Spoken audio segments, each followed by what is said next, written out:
বসবাস করত রাহুল। তার আদি বাড়ি ছিল গ্রামে।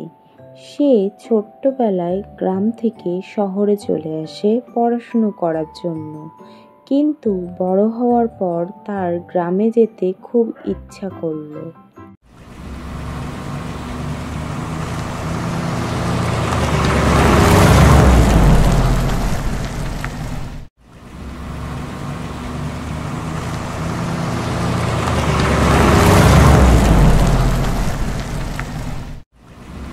গ্রামে এসে সে গ্রামটা ঘুরে ঘুরে দেখছিল। হঠাৎই তার সাথে রাস্তায় মাধবী মাসির দেখা হয়ে গেল। আরে রাহুল না বাবা, তুই অনেকদিন বাদে এলে, চিনতে পারছিস তো আমাকে? তোমাকে না চিনলে আর কাকে চিনবো মাসি? সেই ছোট্টবেলায় তোমার সাথে কত গ্রাম ঘুরেছি, আর তুমি আমাকে কত গল্প শুনিয়েছো।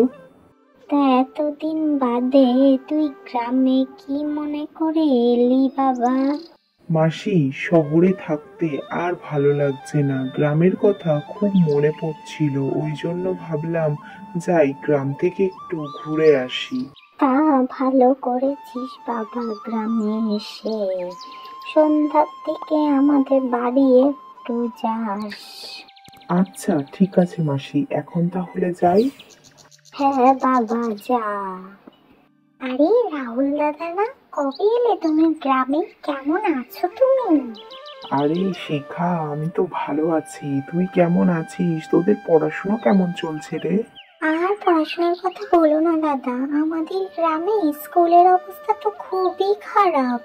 দুদিন বাদে বাদে নয় দেওয়াল ভেঙে পড়ে যাচ্ছে, আর না হলে ওপরে চালা খুলে পড়ে যাচ্ছে। কি বলছিস কি তুই? এইভাবে স্কুল করা যায় নাকি? আর তোমাকে কি বলবো দাদা, এই জন্যই তো গ্রামের বাচ্চারা ভয়ে স্কুলে যেতে চায় না। কবে স্কুলে গেল, চালা ভেঙে যদি মাথায় পড়ে। ওই জন্যই তো তোকে বলছি, তুই চল আমার সাথে শহরে, সেখানে গিয়ে পড়াশোনা করবি। সবাই যদি এই গ্রাম থেকে চলে যায়, তাহলে এই গ্রামটা এগোবে কিভাবে দাদা? সেটা তুই ঠিক কথা বলেছিস, কিন্তু এইভাবে কি পড়াশোনা করা যায়? সেটা তো আমরা জানি, কিন্তু ছোটবেলা থেকে এই গ্রামে কত স্মৃতি জড়িয়ে আছে। কি করে এই গ্রাম ছেড়ে শহরে যাই বলো তো দাদা? কিছু একটা করতেই হবে আমাদের এই গ্রামের জন্য। আচ্ছা ঠিক আছে, তুই বাড়িতে যা, আমি দেখছি আমি যদি কিছু করতে পারি।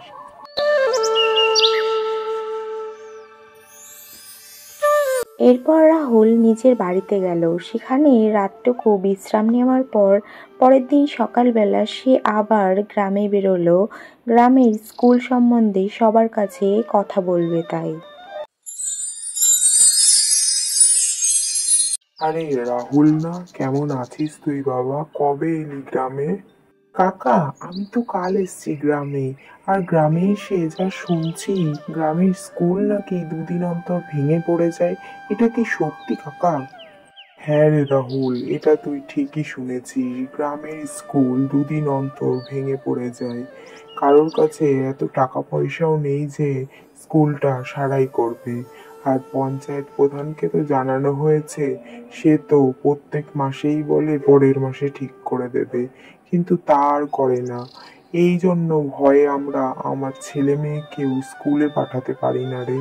কাকা, আমার সাথে তো কাল শিখার দেখা হলো, আমি ওকে বললাম যে আমার সাথে চল শহরে গিয়ে পড়াশুনো করবি, কিন্তু ও যেতেই রাজি হলো না।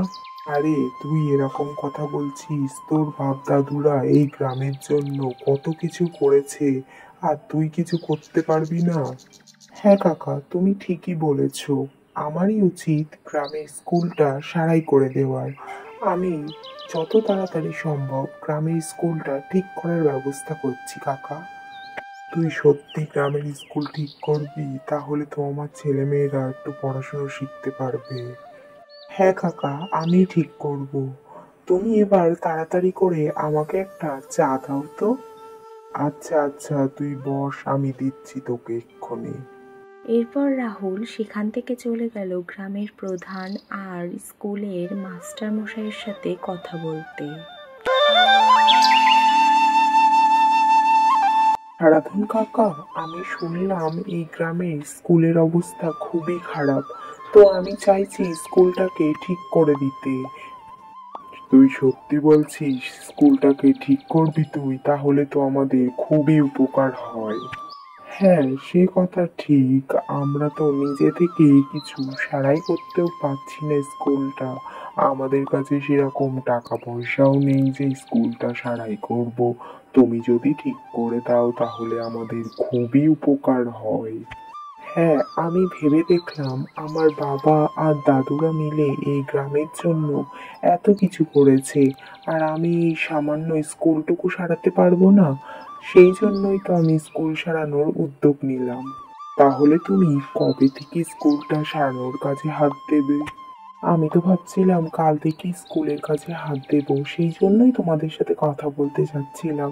তো দেখো রাস্তায় তোমাদের সাথে দেখা হয়ে গেল, ওই জন্য আমি কথাটা বলেই ফেললাম।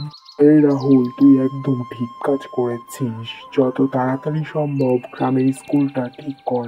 গ্রামের বাচ্চারা অনেক দিন ধরে স্কুলে যায় না।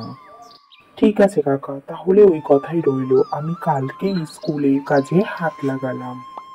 এই কথা বলে তারা যে যার বাড়িতে চলে গেল।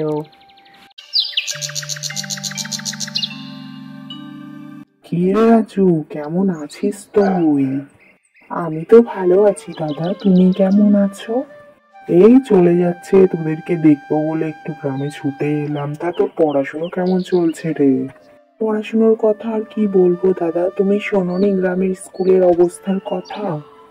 হ্যাঁ, শুনেছি, গ্রামের স্কুল তো ঠিকও করে দিলাম আমি। তা তুই জানিস না?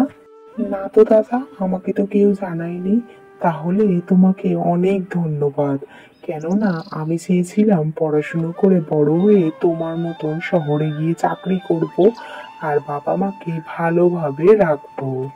হ্যাঁ রে, এই তো স্কুলের কাজ আজকেই শেষ হলো, তোরা কাল থেকে স্কুলে যাস।